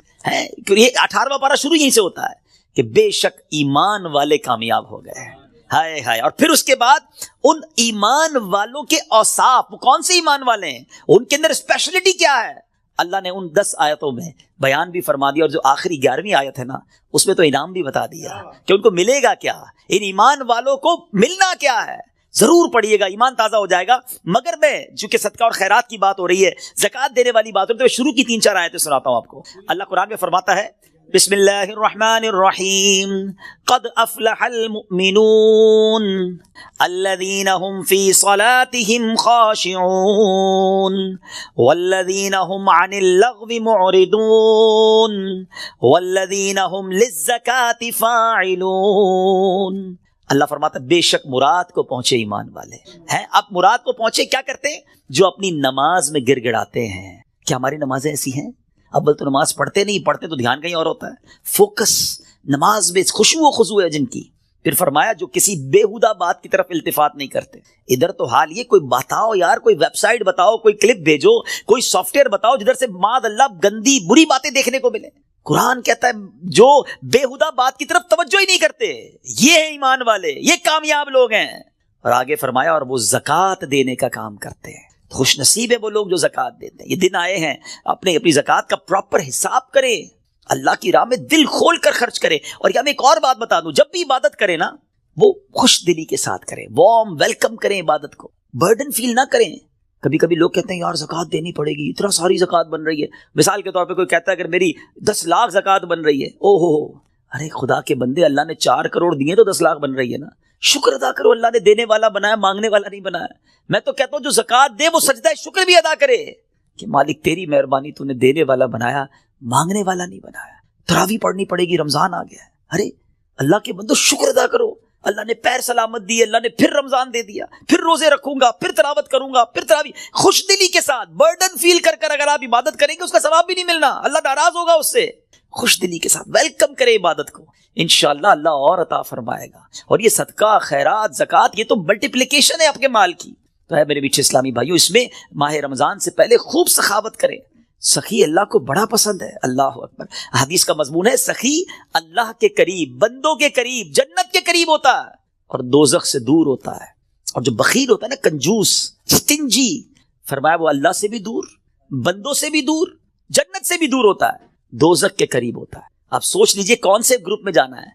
اللہ سے دعا کرو اللہ سخاوت عطا فرمائے اور اپنی راہ میں دل کھول کر خوش دلی. دیکھیں انجوائے کر کے خرچ کرو گے نا، اس کو پتہ کیسے انجوائے کر سکتے ہیں آپ، اس کو کیسے خوش دلی کے ساتھ کر سکتے ہیں. مال انسان کو یقیناً پسند ہوتا ہے. یہ انسان جو ہے نا اس کے اندر جس کو کہے کہ دل کے اندر مال سے محبت ہے. اب اس مال کو خرچ کرتے ہوئے خوشی کیسے ہو، اس کا بڑا پیارا علماء نے طریقہ بتایا کہ بندہ یہ سوچے، یہ سمجھے اور یقین کرے کہ جو میں دے رہا ہوں نا یہ جا نہیں رہا ہے، یہ میرے ہی اکاؤنٹ میں جمع ہو رہا ہے اور ملٹی پلائی ہو رہا ہے. سبحان. جب یہ آپ کا مائنڈ سیٹ بن جائے گا نا، مثال کے طور پہ ہمارے یہاں لوگ کمیٹی ڈالتے ہیں، بی سی ڈالتے ہیں، تھوڑے تھوڑے پیسے، کیوں یار مشکل وقت میں کام آئیں گے، اسی لیے ڈالتے ہیں نا. تو یہ واقعی وہ پیسے ہیں جو مشکل وقت میں کام آئیں گے. اور یہ وہ مشکل وقت ہوگا جب کوئی مدد نہیں کر سکے گا. Nobody help us on the day of judgment. کیوں کہ وہاں تو آپ نے سنا ہے نا، ماں بھی جواب نہیں دے گی، والد بھی جواب نہیں دے گا، والد کو بیٹا جواب نہیں دے گا. تو یہ وہ میرے پیسے ہوں گے جو مجھے اس وقت ملیں گے اور ملٹی پلائی ہو کر ملیں گے. یہ میں نہیں کہہ رہا، اللہ کریم فرماتا ہے، حدیث قدسی میں ہے جس کا مضمون ہے اے ابن آدم اپنا مال میرے پاس جمع کرا دے. اللہ کا فرمان سنے، میرے پاس جمع کرا دے، نہ جلے گا، نہ ڈوبے گا، نہ کم ہوگا، نہ چوری ہوگا. میں تجھے اس دن لوٹاؤں گا جس دن تجھے ایک ایک نیکی کی ضرورت ہوگی. اب بتاؤ خرچ کرتے وقت مزہ کیوں نہ ہے؟ اگر یہ ذہن بن جائے کہ یار میں جمع کرا رہا ہوں، قیامت کے دن ملٹی پلائی ہو کے ملے گا، جب میں پھنسا ہوا ہوں گا زیادہ ملے گا، تو بندہ کہ اور ڈال دو یار، تھوڑے اور لے جاؤ بھائی. تو آپ انجوائے کریں اللہ کی راہ میں خرچ کرنے کے لیے. کسی غریب کو، کسی مسجد میں، کسی فقیر، جو رشتہ دار غریب فقراء ہیں، بانٹیں. اور سوچے نا، میں آج کی مثال دیتا ہوں. میں آج ایک جگہ بیٹھا تھا، زکوٰۃ سیمینار تھا میرا، وہاں بیان تھا، تو وہاں کچھ بزنس کمیونٹی کے لوگ بیٹھے تھے، آپس میں بات ہو رہی تھی کہ یار مجھ سے وہ لینے آئے تو میں تو دے چکا تھا، زکوٰۃ تو دے دی تھی. تو میں نے کہا آپ کو اور دینا چاہیے. کہا یار پوری تو دے دی تھی. میں نے کہا اللہ نے دینا روک لیا ہے. خاموش ہو گئے. میں نے کہا میں آپ کو حدیث سناتا ہوں، میں نہیں کہہ رہا، اللہ کے حبیب علیہ الصلوۃ والسلام فرماتے ہیں جس کا مضمون ہے گن گن کر خرچ نہ کرو ورنہ وہ رب کریم بھی تمہیں گن گن کر عطا فرمائے گا. یہ روک لیتے ہیں نا جو بھائی ہم نے دے دیا جتنا دینا تھا، ارے دیتے رہو. وہ جب دیے جا رہا ہے آپ جانے والا راستہ بھی کھلا رکھو، وہ اور عطا فرمائے گا. یہ ملٹی پلائی ہے، یہ وہ ایسا سرکولیشن ہے جو آپ کا بڑھتا ہی رہے گا. These are the days for generosity. یہ دن ہے اللہ کی راہ میں خرچ کرنے کے، نیکی کے کام میں خرچ کیجیے. آپ نے سنا تو صحیح کہ صدقہ پیر کی طرف آ کے کھڑا ہو جائے گا، عذاب سے بچائے گا. نماز سر کی طرف آ کے کھڑی ہو جائے گی. جناب روزہ، اب یہ ساری وہ نیکیاں ہیں، زکوٰۃ، یہ بچائیں گی آپ کو. اللہ مجھے اور آپ کو یہ نیکیاں کرنے کی توفیق عطا فرمائے. قرآن مجید فرقان حمید سارا ہی ہمارے لیے راہ ہدایت ہے، راہ نجات ہے، سر چشمہ ہدایت ہے، لیکن جو یہ خاص آیتیں ہیں یہ تو براہ راست ہمیں ایڈریس کیا گیا ہے. تو ایک مومن ہونے کی نیت سے، ایک مسلمان ہونے کی نیت سے یہ لازم ہے کہ ہم اس پیغام کو سمجھیں کہ رب نے مجھ سے کیا فرمایا ہے. انشاءاللہ آج بھی اسی ٹاپک کو ہم لے کر آگے چلیں گے، مگر اس سے پہلے درود پاک کی فضیلت پر مشتمل ایک حدیث پاک سبحان اللہ، اور وہ جمعہ کے دن سے متعلق ہے. سرکار دو عالم صلی اللہ تعالی علیہ وسلم کا فرمان عالی شان ہے، حدیث پاک کا مضمون ہے کہ جو کوئی شخص جمعہ کے دن 200 بار درود پاک پڑھے اس کے 200 برس کے گناہ معاف کر دیے جاتے ہیں. اب آپ غور کریں کہ سبحان اللہ جمعہ کا دن کتنا مبارک دن ہے، اور اس دن سبحان اللہ اس کا مرتبہ اتنا بڑا ہے. علماء فرماتے ہیں کہ جمعہ کے دن اگر کوئی ایک نیکی کرے تو اسے 70 نیکیوں کا ثواب ملتا. تو ہمیں اس دن تلاش کر کر کے نیکیاں کرنی چاہیے. درود پاک پڑھیں، تلاوت قرآن کریں، ہو سکے تو جمعہ کے دن سورہ یاسین پڑھیں. سورہ کہف پڑھنے کے تو بہت سارے فضائل ہیں. احادیث میں یہ مضمون ملتا ہے کہ جو جمعہ کے دن سورہ کہف پڑھے، ایک جمعے کو پڑھے، تو اگلے جمعے تک اس کے لیے نور کر دیا جاتا ہے. تو تھوڑی دیر لگتی ہے، 12-15 منٹ سورہ کہف کی تلاوت بھی کر لیا کریں. اور سبحان اللہ جمعہ کے دن ہو سکے تو مریض کی عیادت کریں، صدقہ و خیرات کریں، جتنا ہو سکے نیکیاں کریں. ہاں ایک بات یاد رکھنی ہے کہ جب جب جس مقام، جس وقت اور جس یوں سمجھیے کہ جگہ کا شرف اور بزرگی زیادہ ہوتی ہے، یا جس مہینے یا جس دن کی، تو پھر اس دن گناہ کرنا، اس مقام پر گناہ کرنا، اس کی سزا بھی بڑھ جاتی ہے. مثال کے طور پہ کوئی باہر روڈ پر گناہ کرے، یقیناً گناہ ہے، مگر مسجد کے اندر آ کر کرے گا تو اس کی پنشمنٹ بڑھ جائے گی نا، کہ اللہ کے گھر میں آ کر بھی گناہ کرنا ہے. کوئی عام دن میں گناہ کرے یقیناً غلط ہے، مگر جمعہ کے دن گناہ کرے گا تو جہاں نیکی 70 گنا، وہاں اس کا گناہ بھی 70 گنا ہو جاتا ہے. تو پلیز عام دنوں میں بھی بچنا ہے، مگر جمعے کو گناہ نہیں کرنے، اسپیشلی بچنا ہے. جمعے کو کوئی نماز قضا نہیں ہونی چاہیے. میں نہیں کہتا عام دنوں میں بھی نہیں ہونی چاہیے، مگر کتنی افسوس کی بات ہے کہ جمعے کی نماز پڑھتے ہیں، عصر کی نہیں پڑھتے. ایسا نہ کریں. جمعے کو خاص طور پہ نمازوں کا اہتمام کریں، جمعے کو خاص طور پہ گناہوں سے بچیں. اللہ کرے کہ یہ بات ہم سمجھنے میں کامیاب ہوں اور اس دن کو امپورٹنس دیں. اس کی امپورٹنس کتنی ہے شریعت کی نظر میں، اللہ کی بارگاہ میں، کہ قرآن پاک میں پوری سورہ جمعہ نازل کی گئی ہے. صرف ذکر نہیں کیا گیا قرآن میں جمعہ کے دن کو، یعنی جمعہ کو ڈسکرائب کرنے کے لیے ایک پوری سورت قرآن پاک میں نازل کر دی گئی ہے. تو try to understand the importance of the day of Friday. اس کو آرڈنری ڈے کی طرح، اس کو عام دنوں کی طرح سیلیبریٹ نہ کریں. اللہ کرے کہ یہ بات ہمیں سمجھ آئے. آئیے مل کر محبت کے ساتھ بآواز بلند درود پاک پڑھ لیں. صلو علی الحبیب صلی اللہ تعالی علی محمد صلی اللہ علیہ وسلم. آج جو قرآن پاک کی ہمیں آیت ہم نے سننی ہے، سبحان اللہ کیا کمال کی آیت ہے اور کیا شاندار اس میں لیسن ہے. پارہ نمبر 3 ہے، سورہ بقرہ ہے، آیت نمبر ہے 254. اللہ قرآن مجید میں ارشاد فرماتا ہے، بسم اللہ الرحمن الرحیم، یا ایہا الذین آمنوا انفقوا مما رزقناکم من قبل ان یأتی یوم لا بیع فیہ ولا خلۃ ولا شفاعہ والکافرون هم الظالمون. آسان ترجمہ قرآن کنز العرفان. اے ایمان والو، ہمارے دیے ہوئے رزق میں سے اللہ کی راہ میں اس دن کے آنے سے پہلے خرچ کر لو جس میں نہ کوئی خرید و فروخت ہوگی اور نہ کافروں کے لیے دوستی اور نہ شفاعت ہوگی، اور کافر ہی ظالم ہیں. یعنی سبحان اللہ، اس قرآن مجید کی اس آیت میں ہمیں جھنجھوڑا گیا ہے. ایک دن آنا ہے جس دن مال کام نہیں آئے گا، جس دن کوئی دوستی کام نہیں آئے گی. ہاں اچھے لوگوں کے ساتھ رہے ہوگے تو کام آئے گی، برے دوست اور خاص طور پہ اگر غیر مسلم ہیں، ایمان ہی نہیں ہے ان کے پاس، کوئی کام نہیں آئے گا تمہارے. اس دن سے پہلے اس دن کی تیاری کر لو. اللہ نے مال دیا ہے، اس کو اس کی راہ میں خرچ کر لو. اب اس آیت کا معنی کیا بنتا ہے ذرا سمجھیے گا. اس آیت میں آخرت کا زاد راہ تیار کرنے کا ایک اور طریقہ بیان فرمایا کہ قیامت آنے سے پہلے پہلے راہ خدا میں اپنا مال خرچ کر لو جو خدا ہی نے تمہیں عطا کیا ہے، اللہ نے دیا ہے نا. یعنی یہاں یہ بات بھی سمجھنی ہے، ذرا مل کر جواب دیں گے. ہمیں مال کس نے عطا کیا ہے؟ اللہ نے دیا ہے. اچھا میں آپ سے ایک بات پوچھنا چاہتا ہوں کہ دنیا میں ہم کسی کو کوئی پیسے دیں کہ بھئی یہ میرے 50,000 روپے ذرا رکھ لو، اور تھوڑے دنوں بعد میں اس کو کہوں یار وہ جو میرے 50,000 تھے اس میں سے 5,000 دے دو، یہ صاحب مجھے 5,000 واپس دے دیں. انہوں نے مجھ پر کوئی مہربانی کی؟ نہیں نا، پیسے میں نے دیے، میرے ہی پیسے تھے، اور 50 میں سے میں نے 5 ہی مانگے ہیں. اچھا میں اس 5,000 پہ اس کو شاباش بھی دوں، تحفہ بھی دوں، خوش بھی ہو جاؤں، تو لوگ کہیں گے کمال ہے یار، اپنی پیسے توڑے سے لے کر پھر کس بات کی خوشی ہے، پھر کس بات کا انعام ہے. ٹھیک ہے نا، کوئی کمال نہیں ہے اس بندے کا جس کے پاس ہم پیسے رکھوا کے ہمارے ہی پیسے اس میں سے بھی تھوڑے لے لیں. میرے رب کی شان دیکھیں کہ مال کون دیتا ہے؟ اللہ دیتا ہے. اچھا اللہ اپنے مال میں سے فرماتے میری راہ میں خرچ کر لو. اچھا ہم خرچ کر بھی لے تو کمال کیا کیا، دیا اسی نے تھا. بلکہ مزے کی بات بتائیں کہ صرف مال نہیں دیتا، مال تو بہت سو کو دیا ہے، پھر اللہ خرچ کرنے کی توفیق بھی اللہ ہی دیتا ہے. دنیا میں سے بہت سارے لوگ ہیں جن کو اللہ نے بہت دیا ہے، توفیق نہیں دی ہے، اربوں پتی ہیں، زکوٰۃ نہیں نکلتی ہے. نفلی صدقات کی بات تو بعد میں آئے گی نا، جو فرض ہے جو ضروری ہے دینا وہ نہیں نکلتا کیونکہ توفیق نہیں ہے، دل نہیں چلتا. سبحان اللہ، مال بھی رب دے، توفیق بھی رب دے، اور بندہ کچھ خرچ کر لے تو انعام بھی ربی عطا فرماتا ہے، جنت کی نعمتیں بھی رب عطا فرماتا ہے. بلکہ ایک جگہ تو رب نے فرمایا قرآن میں ہی، ہے کوئی جو اللہ کو اچھا قرض دے، قرض حسنا.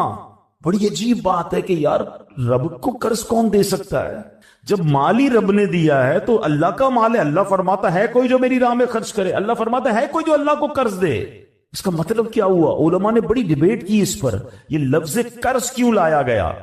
تو اس کے پیچھے علماء نے جو ریزن بیان کیا کہ دنیا میں جب آپ کسی کو تحفہ دیتے ہیں نا تو واپسی کی امید نہیں ہوتی اور رکھنی بھی نہیں چاہیے. تحفے کا مطلب تو آپ نے دے دیا نا، گفٹ ہے. کچھ لوگ تو تحفہ دے کر بھی امید رکھ رہے ہوتے ہیں، آج میں نے دیا ہے دیکھو کل کیا دے گا. تحفہ بھی غرض کے ساتھ، تحفہ بھی کنڈیشن کے ساتھ. تحفہ کنڈیشن کے ساتھ نہیں ہوتا. گفٹ دیا تو دیا، اچھے دل سے دیا کرو. تو لیکن جب آپ قرض دیتے ہیں نا تو آپ کو پتا ہوتا ہے یہ واپس آنا، جبھی تو قرض ہے. آپ تو کنڈیشن بھی لگاتے ہیں، چیک بھی کرتے ہیں کس کو دے رہا ہوں، واپس دے گا نہیں دے گا. اللہ اکبر. فرمایا جو رب نے قرآن میں فرمایا نا، ہے کوئی جو اللہ کو اچھا قرض دے اور اللہ اس کو پھر بڑھا کے لوٹائے گا. تو اس کا مطلب یہ ہے کہ دینے والا اللہ کی راہ میں یقین رکھے کہ جو میں دے رہا ہوں یہ مجھے ضرور واپس ملے گا، اور جتنا دیا اتنا نہیں ملے گا، اللہ اپنے کرم سے اس کو بڑھا کر واپس لوٹائے گا. اچھا دنیا میں دے دیا اللہ نے تو پھر ختم ہو گیا نا. مثال کے طور پہ ہم نے کسی کو قرض دیا، اس نے ہمیں واپس دے دیا. اس پر بھی اللہ کی شان کریمی دیکھیں کہ دنیا میں خرچ کیا، اللہ دنیا میں بڑھا کے دیتا ہے. کسی کو 1 کا 10 دیتا ہے اور کسی کے اخلاص کے مطابق 1 کا 700 بھی عطا فرماتا ہے. تو پھر اس کے بعد تو ختم ہو گئی نا بات. نہیں، یہ تو دنیا میں دیا ہے، اللہ جنت کی نعمتیں اور عطا فرمائے گا. احادیث میں آتا ہے اور مضمون ملتا ہے کہ جب تم اللہ کی راہ میں صدقہ کرتے ہو نا، اللہ تمہارے صدقے کو پالتا ہے. جس طرح تم اپنے بچڑے کو یا گائے کے بچے کی مثال دی گئی، جانور کو پالتے ہو کہ وہ چھوٹا ہوتا اور بڑا ہو جاتا ہے. فرمایا کوئی کھجور کا صدقہ دیتا ہے، اللہ اسے قیامت کے دن احد پہاڑ جتنا عطا فرمائے گا. یعنی ملٹی پلائی ادھر بھی ہو رہا ہے. سبحان اللہ و بحمدہ. کاش یہ بات سمجھ آ جائے کہ یہ کتنا کمال کی اللہ کا احسان ہے. تو فرمایا کہ جو اللہ نے مال عطا کیا ہے اسی میں سے تم خرچ کرو. پھر کیا فرمایا؟ قیامت کا دن بڑی ہیبت والا ہے. اس دن مال کسی کو بھی فائدہ نہ دے گا اور دنیاوی دوستیاں بھی بیکار ہوں گی، بلکہ باپ بیٹے بھی ایک دوسرے سے جان چھڑا رہے ہوں گے. نیز کافروں کو کسی کی سفارش کام نہ دے گی اور نہ دنیاوی انداز میں کوئی کسی کی سفارش کر سکے گا. صرف اذن الہی سے اللہ نے جس کو اجازت دی ہوگی، اللہ تعالیٰ کے مقبول بندے اہل ایمان کی شفاعت کر سکیں گے. اور مال کا فائدہ بھی آخرت میں اسی صورت میں ہوگا جب دنیا میں اسے نیک کاموں میں خرچ کیا ہو، اور دوستیاں بھی نیک نیک لوگوں کے ساتھ جو دوستیاں ہوں گی وہ کام آئیں گی. اللہ نے قرآن مجید میں ایک اور جگہ ارشاد فرمایا جو برے لوگوں سے دوستی لگاتے ہیں نا, یہ میرے نوجوان مجھے سن رہے ہیں, آج نوجوان کو سمجھاؤ یار برے لوگوں کے ساتھ نہ بیٹھو, شرابیوں کے ساتھ نہ بیٹھو, جواریوں کے ساتھ نہ بیٹھو, بے حیا لوگوں کے ساتھ دوستیاں نہ کرو. تو جواب کیا دیتے؟ میں نہیں شراب پیتا, میں جوا کہاں کھیلتا ہوں, میں برے کام نہیں کرتا, بس بیٹھتا ہوں, کمپنی دیتا ہوں, دوست کرتے ہیں. دو باتیں یاد رکھیے گا. یہ جتنے نوجوان یہ جواب دیتے ہیں نا کہ میں بڑا پکا ہوں, میں برے کام نہیں کرتا, دوست کرتے ہیں, آپ تیار ہو جائیے کہ کچھ دنوں میں آپ بھی یہ برا کام کریں گے. کوئی نہیں بچتا. چلیں اگر آپ کو میری بات سمجھ نہیں آ رہی, یہ نوجوانوں کو نہیں آتی سمجھ, عموماً بچوں کو سمجھ ہی نہیں آتی کہ ابو پتہ نہیں کیوں روک رہے ہیں, یہ مولانا صاحب کیوں منع کرتے ہیں برے دوستوں میں بیٹھنے کا, میں تو بڑا پکا ہوں. اچھا اسی طرح اب ذرا نوجوانوں سے بات کر لوں یا بڑی عمر کے لوگوں سے بات کر لوں, وہ بد عقیدہ لوگوں کے ساتھ بیٹھنا شروع کر دیتے ہیں جن کا ایمان درست نہیں ہے, جن کا عقیدہ درست نہیں ہے اللہ کے بارے میں, رسول کے بارے میں, صحابہ کے بارے میں یا اہل بیت کے بارے میں. انہیں کہو یار آپ کے دوستوں میں یہ کیوں ہیں, تو کہتے میں بڑا پکا ہوں, میں ان کے عقیدے کی طرف نہیں جاتا ہوں, میں تو ذرا اپنی بات کرتا ہوں لیکن بیٹھتا ہوں ان کے ساتھ. اب یہ دو قسم کے لوگوں کو جواب قرآن دے رہا ہے. ٹھیک ہے, پہلے میں نے آیت پڑھی, اس کا ترجمہ بیان کر دیتا ہوں, پھر بات آگے کرتے ہیں. اللہ نے فرمایا اس دن گہرے دوست ایک دوسرے کے دشمن ہو جائیں گے سوائے پرہیزگاروں کے, الا المتقین. متقی لوگوں کی دوستی ہوگی, وہ قیامت میں بھی کام آئیں گے. باقی سارے دوست ایک دوسرے کے دشمن ہو جائیں گے. ایک بات تو یہ سمجھ لو, ایسے دوست کا کیا فائدہ جو قیامت کے دن کام ہی نہ آئے بلکہ میرے لیے مار پڑنے کا سبب بن جائے. اب آتے ہیں دوسری بات کی طرف. جو لوگ کہتے ہیں میں بڑا پکا ہوں, میں نہیں جاؤں گا اس کی طرف. چلیں اب ایک چھوٹا سا میں سروے آپ سب کے ساتھ کر لیتا ہوں. کسی بھی چور, کسی بھی ڈاکو, کسی بھی جواری, کسی بھی شرابی, کسی بھی ہیروئنچی, غلط کام کرنے والے سے کبھی بھی زندگی میں ملاقات ہو جائے, اس کو صرف ایک سوال کیجئے گا, جواب آپ خود ہی دے دیں گے ابھی مجھے, ٹھیک ہے, لیکن چلے آپ سوال کیجئے گا آپ کو یہ عادت کہاں سے ملی. بتائیے سارے لوگ کیا جواب دیں گے؟ جواب آپ کو پتا ہے کہ کہاں سے ملی؟ کوئی ایک نہیں کہے گا جناب کہ یہ جو شراب کی عادت پڑی ہے نا یہ ابو نے مجھے لگائی ہے, یا امی نے برتھ ڈے والے دن مجھے یہ پسٹل لا کے دی تھی کہ اب بیٹا آج تیری برتھ ڈے ہے, یہ پسٹل لے اور آج سے چوری شروع کر دے. آپ کو یہ سارے لوگ جواب یہی دیں گے یار بیٹھتا تھا, دوست پیتے تھے, دوست غلط کام کرتے تھے, دوست جوا کھیلتے تھے, کہا یار تھوڑے ہی پیسے لگا لو بڑا مزہ آتا ہے, ہم تو روز جیتتے, تم بھی جیت جاؤ گے. اور جناب مجھے جوئے کی لت پڑ گئی اور آج سب کچھ بک گیا. آج میں اتنی شراب پیتا ہوں, پہلے ایک بھی نہیں پیتا تھا, آج جو میں یہ چرس اور ہیروئن پی رہا ہوں, میں تو صرف سگریٹ پیتا تھا. ایک بار دوست نے کہا ذرا تھوڑا سا کش تو لگا لو, اور آہستہ آہستہ مجھے یہ عادت پڑ گئی. ایک بندہ آپ دنیا میں نہیں دکھا سکتے کہ جس کو بری عادت لگی ہو اور وہ دوستوں کی وجہ سے نہ لگی ہو. تو واٹ از دا ریزلٹ؟ سیدھا سیدھا فارمولا ہے نا کہ برا دوست ہی دوست کو خراب کرتا ہے. اور سبحان اللہ, اب ذرا تھوڑا سا ایک اور سروے کر لیتے ہیں, آپ ہی کا سروے کر لیتے ہیں. اس میں 100% جواب نہیں آئے گا, اس پہ 70-80% جواب آئے, کیونکہ اس پہ ماشاءاللہ ماں باپ کا کردار بھی ہوتا ہے. لیکن 70-80% آپ میں سے اگر میں کسی سے پوچھوں یار آپ کی نماز کی عادت کیسے بن گئی, آپ کی ماشاءاللہ تلاوت کی عادت کیسے بن گئی, آپ نے چہرے پہ سنت کیسے سجا لی ہے, آپ اچھی محفلوں میں کیوں جانے لگ گئے ہیں, آپ کے اندر یہ خوبصورت عادت کہاں ہے, تو آپ میں سے 70% لوگ جواب کیا دیں گے؟ یار ایک اچھا دوست مل گیا تھا, ایک اچھا رہنما مل گیا تھا جس نے بڑے پیار سے مجھے دعوت دی تھی, یا کسی عالم دین سے ملاقات ہو گئی تھی, ایک اچھی صحبت ملی تھی جس نے مجھے یہ عادت ڈال دی. تو سبحان اللہ فارمولا آپ کے سامنے ہے کہ صحبت صالح ترا صالح تنن. اچھے کی صحبت تجھے اچھا بنا دے گی, اور برے کی صحبت طالح ترا طالح کنن, تجھے برے کی صحبت برا بنا دے گی. یہ مانتے نہیں ہیں لوگ, نہ نوجوان آج کا مان رہا ہے نہ بچے مان رہے ہیں, کہتے نہیں ہم بڑے پکے ہیں. آپ کو امپیکٹ ضرور آئے گا. یہ جو محاورہ ہے نا, یہ محاورہ صرف محاورہ نہیں, حقیقت ہے. خربوزے کو دیکھ کر خربوزہ رنگ پکڑے گا, یہ دنیا کا دستور ہے. اچھا تھوڑی دیر کے لیے چلے میں آپ کو ایک اور لاجیکلی ایگزامپل سے, ماحول کا کتنا اثر ہوتا ہے. اس وقت آپ سارے وضو کر کے تیار ہو کر ماشاءاللہ اللہ کے گھر میں بیٹھے ہیں, سر پہ ٹوپی لگائی ہوئی ہے. اس وقت آپ میں سے کسی کا حرام کام کرنے کو جی چاہ رہا ہے؟ کوئی بری بات سوچنے کو جی چاہ رہا ہے؟ کوئی بے حیائی کی بات دماغ میں آ رہی ہے؟ کیوں نہیں آ رہی ہے بھائی؟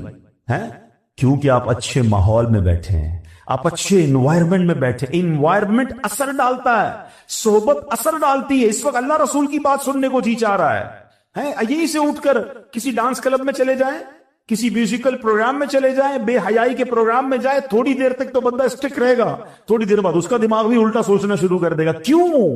صحبت اثر ڈالتی ہے، ماحول امپیکٹ ڈالتا ہے. اگر بچنا ہے نا تو ہمیں اچھے ماحول میں ہی رہنا ہوگا، ہمیں اچھے دوستوں میں رہنا ہوگا.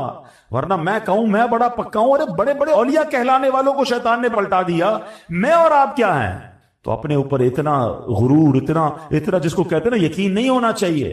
ہمیں ڈرتے رہنا چاہیے. قرآن کہہ رہا ہے نا تو بری دوستیوں سے بچیے، خدا را بچیے، یہ ایمان لے سکتی ہیں. وہ کہتے ہیں نا برا یار مار سے زیادہ خطرناک ہے. مار فارسی میں کہتے ہیں سانپ کو. یار وہ والا جو برا ہے وہ سانپ سے زیادہ خطرناک ہے. سانپ جان لیتا ہے، برا دوست ایمان لے لیتا ہے. لیکن ہمیں فکر ہی نہیں ہے. کوئی بات نہیں یار، غیر مسلم ہے تو کیا ہوا، ہم تو جاتے. معاذ اللہ مسلمان کہلانے والے ان کے تہواروں میں جاتے ہیں، ان کے تہواروں میں مٹھائیاں جا رہی ہیں، ان کے گھروں سے مٹھائیاں آ رہی ہیں. کیا جواب دو گے اللہ رسول کو؟ اس سے دوستی لگائیے جس کا صحابہ کرام کے بارے میں عقیدہ ہی درست نہیں ہے اور ہم اس کے ساتھ کھاتے پیتے ہیں. کیا جواب دیں گے ہم صحابہ کرام کو، نبی پاک کو کیا جواب دیں گے؟ سرکار دو عالم علیہ الصلوۃ والسلام فرماتے ہیں کہ الصحابی کالنجوم، میرے صحابہ ستاروں کی مانند ہیں. فَبِأَيِّهِمْ اِقْتَدَيْتُمْ اِقْتَدَيْتُمْ، میرے صحابہ ستاروں کی مانند ہیں، جس کی بھی پیروی کرو گے تم کامیاب ہو جاؤ گے. اور ان صحابہ کو برا بھلا کہنے والا میرا دوست ہو سکتا ہے؟ کیسے ہو سکتا ہے؟ سوچئے نا. اچھا پھر ایسے دوست لگائے ہوں گے جو اہل بیت کو برا بھلا کہہ رہے ہیں. معاذ اللہ. کبھی سوچا آپ نے کہ سرکار کی آل کے بارے میں بری بات کرنے والے کے ساتھ میں کیسے بیٹھ سکتا ہوں؟ مگر نہیں، کوئی بات نہیں یار، میرا دوست ہے، اس کا عقیدہ ہے. یار آپ کے والد کو کوئی گالی دے، آپ کی والدہ کوئی برا بھلا بولے، آپ اس کے ساتھ بیٹھیں گے؟ آپ کیا میں اس کی جان لے لوں گا، اس کا گلا پکڑ لوں گا؟ اچھا تمہاری ماں کو برا بھلا کہ تم نہیں بیٹھو گے. مومنوں کی ماں کے بارے میں، ہماری امہات المومنین کے بارے میں کوئی برا کہے، ہمارا دوست بن جاتا ہے. سوچیے ہم کیا کر رہے ہیں، ہم کدھر جا رہے ہیں. ہمارا کوئی معیار نہیں ہے. ہم مسلمان پہلے ہیں، ہمیں نبی پاک علیہ الصلوۃ والسلام سے بروز قیامت شفاعت لینی ہے. ہم کیسے ان کو دوست بنا سکتے ہیں؟ تو خدا را سمجھیے، اللہ کے ولی، سبحان اللہ، اولیاء کرام کے بارے میں بری باتیں کرنے والا میرا دوست کیسے ہو سکتا ہے؟ اولیاء کرام، اچھا ولی کہتے کس کو ہیں؟ دوست کو. کس کا ولی ہے؟ اللہ کا دوست ہے. اللہ کے دوست کو برا کہے تو اللہ مجھ سے راضی ہوگا؟ میرا بہت چھوٹا سا علم ہے پیارے اسلامی بھائیوں، لیکن میں نے اب تک جو پڑھا ہے 2 ہی مقامات قرآن مجید میں ملتے ہیں یا احادیث میں سننے کو ملتا ہے کہ یہ 2 کام ایسے ہیں کہ کوئی کر لے تو وہ ایسا ہے جس سے اللہ اعلان جنگ فرماتا ہے. رب سے جنگ کرنا ہے، یہ 2 کام ایسے ہیں. مجھے بتاؤ اللہ سے جنگ کر کے کوئی جیتے گا؟ بربادی ہونا ہے نا. تو ان 2 کاموں سے تو مجھے میلوں کوسوں دور رہنا ہے. وہ 2 کام کون سے ہیں؟ فرمایا ایک سود کا کام کرنے والا اور ایک اللہ کے ولی سے دشمنی کرنے والا. اللہ فرماتا ہے میرا اس سے اعلان جنگ ہے. اولیاء کرام کے اس بارے میں بکواس ہو رہی ہے اور میں کہتا ہوں میرا دوست ہے یار، کوئی بات نہیں، اس کا مسئلہ ہے، میں تو کھانا کھاتا ہوں اس کے ساتھ. اللہ اکبر. قرآن کہتا ہے قیامت کے دن متقیوں کے علاوہ گہرے دوست بھی دشمن ہو جائیں گے.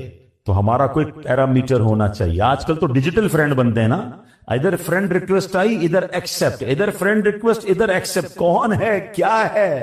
روایتوں میں آتا ہے دوست کے دین پر ہوتا ہے. دوست بنانے کا کوئی معیار بناؤ کہ پہلے وہ دوست اللہ کا دوست ہے کہ نہیں، رسول پاک صحابہ اہل بیت کا دوست ہے کہ نہیں، اس کے عقیدے، پھر اس کے بعد اس کے اعمال کیسے ہیں. برے دوستوں کے ساتھ رہ کر آپ اچھے نہیں ہو سکتے. کاش یہ قرآن کا پیغام آج ہم سمجھ جائیں کہ ہمیں دوست کسے بنانا ہے. اچھا پھر سبحان اللہ آگے قرآن کہتا ہے کہ پھر اپنے اللہ نے جو مال دیا ہے نا اس کو خرچ کر کے اس دن سے پہلے خرچ کر لو جس دن پھر کوئی کاروبار نہیں ہوگا، جس دن پیسہ کام نہیں آئے گا. ایک اور جگہ رب قرآن میں فرماتا ہے وَأَنفِقُوا مِمَّا رَزَقْنَاكُمْ مِن قَبْلِ أَن يَأْتِيَ أَحَدَكُمُ الْمَوْتُ فَيَقُولَ رَبِّ لَوْلَا أَخَّرْتَنِي إِلَىٰ أَجَلٍ قَرِيبٍ فَأَصَّدَّقَ وَأَكُن مِّنَ الصَّالِحِينَ. ترجمہ، اور ہم نے تمہیں جو رزق دیا اس سے اس وقت سے پہلے ہماری راہ میں خرچ کر لو کہ تم میں سے کسی کو موت آئے تو کہنے لگے اے میرے رب تو نے مجھے تھوڑی مہلت کیوں نہ دی کہ میں صدقہ دیتا اور صالحین میں سے ہوتا. مرنے کے بعد بندہ کہے گا اے اللہ دوبارہ بھیج دے, مجھے تو پتہ ہی نہیں تھا میں اتنا جلدی مر جاؤں گا, میں اب روزہ بھی رکھوں گا, میں صدقہ بھی دوں گا, میں نمازیں بھی پڑھوں گا, اے اللہ ایک موقع دے دے. اس کے بعد کوئی موقع نہیں ملے گا.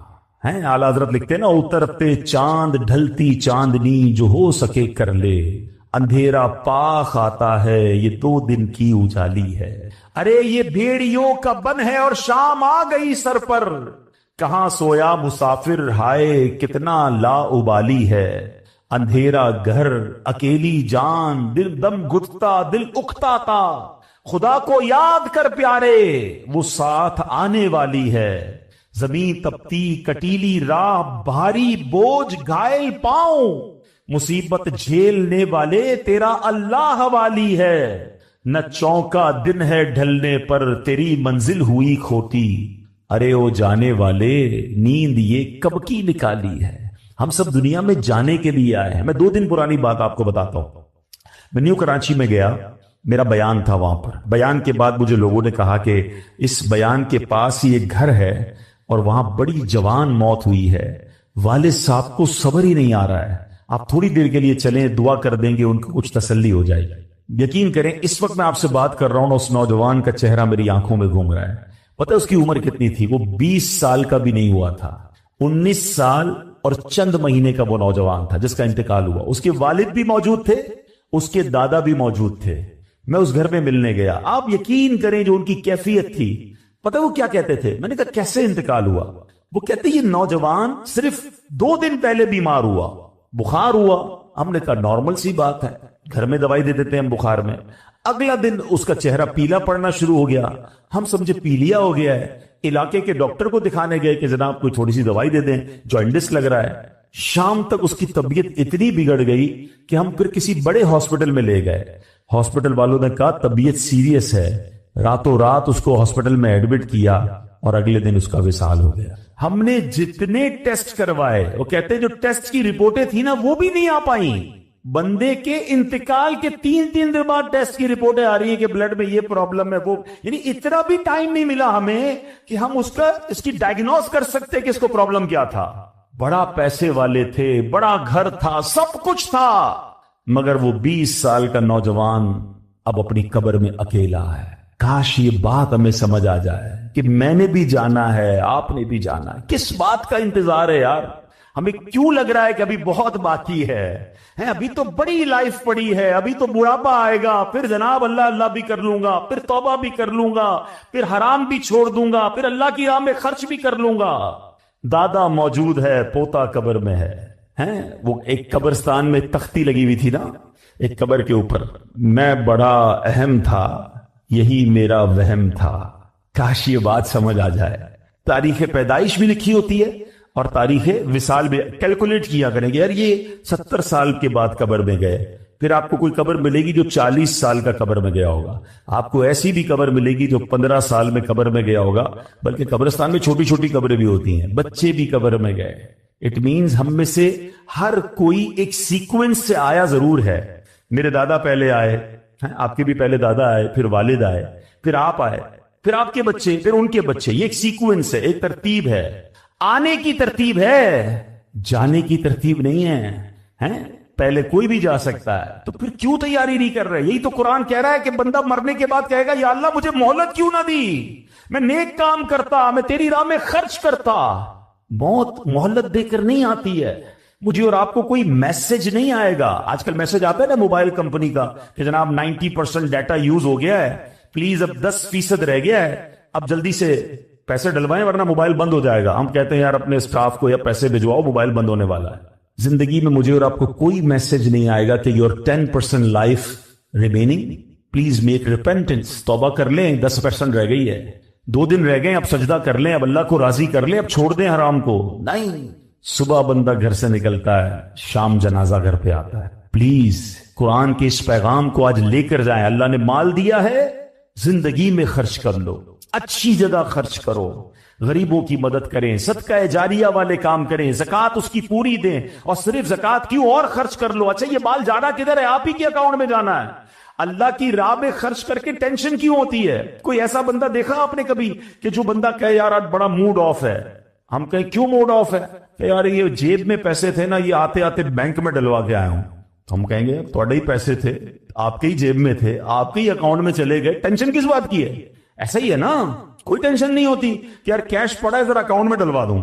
کاش میرا اور آپ کا یہ ذہن بن جائے کہ جو میرے پاس پیسے ہیں میں جب اللہ کی راہ میں خرچ کرتا ہوں یہ میرے ہی جنت کے اکاؤنٹ میں جمع ہو رہے ہیں، تو پھر کبھی ٹینشن نہیں ہوگی، خوشی ہوگی کہ یار اچھا جمع کروا دوں۔ یہی تو قرآن نے کہا کہ اپنی لائف میں اللہ کے دیے ہوئے مال میں سے اللہ کی راہ میں خرچ کریں۔ اللہ اکبر۔ قیامت کے بارے میں ایک اور آیت سنیے، کاش ہم یہ میسجز لے کے جائیں۔ قرآن میرا فرماتا ہے، قرآن کہتا ہے اس دن آدمی اپنے بھائی سے بھاگے گا، اور اپنی ماں اور اپنے باپ اور اپنی بیوی اور اپنے بیٹوں سے، ان میں سے ہر شخص کو اس دن کی ایک ایسی فکر ہوگی جو اسے دوسروں سے بے پرواہ کر دے گی۔ کوئی کسی کے کہاں، آج ماں کتنی تکلیف میں آ جاتی ہے کہ بیٹے کو تکلیف ہو، ماں بیمار ہو جاتی ہے، اتنا پیار کرتی ہے ماں۔ کچھ لوگ اپنی ماں سے بہت پیار کرتے ہیں، کرنا چاہیے، دوستوں سے پیار کرتے ہیں، بچوں سے پیار کرتے ہیں، ساری زندگی بچوں کے لیے کام کرتے ہیں، مگر قیامت کے دن قرآن کہتا ہے نہ ماں کام آئے گی، نہ بیٹا کام آئے گا، نہ رشتہ دار، بھائی بھائی کو بھول جائے گا، نفسا نفسی کا دن ہوگا، میں ہوں گا میرے اعمال ہوں گے۔ کاش یہ بات آج ہم سمجھ کے جائیں، قرآن کے اس پیغام کو لے کے جائیں۔ ایک اور آخری آیت سن لیں، اللہ قرآن میں فرماتا ہے یا ایھا الذین آمنوا اتقوا اللہ ولتنظر نفس ما قدمت لغد واتقوا اللہ ان اللہ خبیر بما تعملون۔ یہ بھی وہ آیت ہے اے ایمان والو کہہ کر، یعنی ایک اور آیت آج ہم کور کر رہے ہیں جس میں رب فرماتا ہے اے ایمان والو اللہ سے ڈرو، اور ہر جان دیکھے کہ اس نے کل کے لیے آگے کیا بھیجا ہے، اور اللہ سے ڈرو، بے شک اللہ تمہارے اعمال سے خوب خبردار ہے۔ کل کے لیے آگے بھیجنے کی قرآن ہمیں ترغیب دے رہا ہے، ہم پیچھے چھوڑ کر کیا جائیں گے اس کی فکر میں۔ Look at the directions. ہم میں سے اکثر لوگوں کی فکر یہ کہ میں پیچھے بچوں کے لیے، فیملی کے لیے کتنا جمع کر رہا ہوں۔ قرآن کہتا ہے ہر آدمی سوچے آگے کے لیے کیا بھیجا ہے، ہم پیچھے کی سوچ رہے ہیں، قرآن ہمیں آگے کی سوچ دلا رہا ہے۔ آپ کو پتہ ہے جب انسان کا انتقال ہوتا ہے، رشتہ دار کہتے ہیں میت نے پیچھے کیا چھوڑا ہے، فرشتے پتہ ہے کیا کہتے ہیں، میت نے آگے کیا بھیجا ہے۔ کاش یہ فلسفہ سمجھ آ جائے کہ آگے کیا بھیجنا ہے۔ آگے سجدے کام آئیں گے، نمازیں پڑھیے، یہ آگے بھیجنے والا کام۔ 5 وقت کی نماز یہ آپ کے اگلے اکاؤنٹ کو بیٹر کرے گی۔ آگے تلاوت قرآن کام آئے گی، ذکر و اذکار کام آئیں گے، لوگوں سے اچھا برتاؤ کام آئے گا، مسلمانوں کی خیر خواہی کام آئے گی، غریبوں کی مدد کام آئے گی، صدقہ جاریہ والے کام آئیں گے، رشتہ داروں سے حسن سلوک کام آئے گا، ماں باپ کی خدمت کام آئے گی۔ جو دھوکہ دے کر، لوٹ کر، ظلم کر کے سب کچھ زندگی گزار رہے ہیں، آپ اگلا گھڑا تیار کر رہے ہیں، اور آگے کب جانا ہے کسی کو نہیں پتا۔ ہم میں سے کوئی آج بھی دنیا سے جا سکتا ہے، ہم کیوں نہیں سوچتے؟ کاش قرآن پاک کا یہ پیغام ہم سمجھ کے جائیں۔ جو آج آیت ہوئی ہے میں اس کا ترجمہ پھر بیان کر کے اپنے بیان کو ختم کرتا ہوں۔ اللہ قرآن میں فرماتا ہے اے ایمان والو، ہمارے دیے ہوئے رزق میں سے اللہ کی راہ میں اس دن کے آنے سے پہلے خرچ کر لو جس میں نہ کوئی خرید و فروخت ہوگی، اور نہ کافروں کے لیے دوستی، اور نہ شفاعت ہوگی، اور کافر ہی ظالم ہیں۔ تو کاش یہ 2 پیغام اس آیت سے ہم لے جائیں کہ مرنے سے پہلے، ہمیں نہیں پتا کب مریں گے، آج دنیا میں رہ کر آخرت کے لیے کچھ ایسا سامان کر لیں، کچھ ایسا خرچ کر جائیں جو ہمارے لیے خزانہ آخرت کے لیے جمع ہو جائے، اور اچھوں سے دوستی کریں۔ ہم رسولوں پر ایمان لائے ہیں، ہم نے رسولوں کو بھی نہیں دیکھا، ہم نے قرآن پاک نازل ہوتے ہوئے بھی نہیں دیکھا، ہم نے یہ بھی مان لیا یہ قرآن آسمانی کتاب ہے، اللہ کی کتاب ہے، قیامت دیکھی نہیں اس پر ایمان ہے، دوزخ دیکھی نہیں، جنت دیکھی نہیں، اتنی ساری غیب کی چیزوں پر ایمان ہے، اور انسٹنٹلی فوری طور پر جو رزلٹ آتا ہے وہ فوراً کرتے ہیں۔ جو نبی پاک کے سچے وعدے ہیں اس پر بعض اوقات عمل نہیں کرتے۔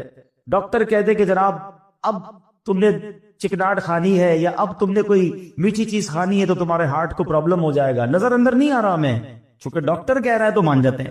حالانکہ میٹھا کھانا حلال، چکنائی والی چیز کھانا حلال، جائز اگر ہے تو حلال ہے، ہم حلال کھانوں سے رک جاتے ہیں اس لیے کہ ڈاکٹر کہہ رہا ہے، اور حرام چیزوں سے نہیں رکتے حالانکہ نبی پاک فرما رہے ہیں۔ سوچ کا ڈفرنس دیکھیں، ہم یہ سوچتے ہیں کہ ہارٹ اٹیک نہ ہو جائے، مگر یہ نہیں سوچتے کہ ایمان پر اٹیک نہ ہو جائے۔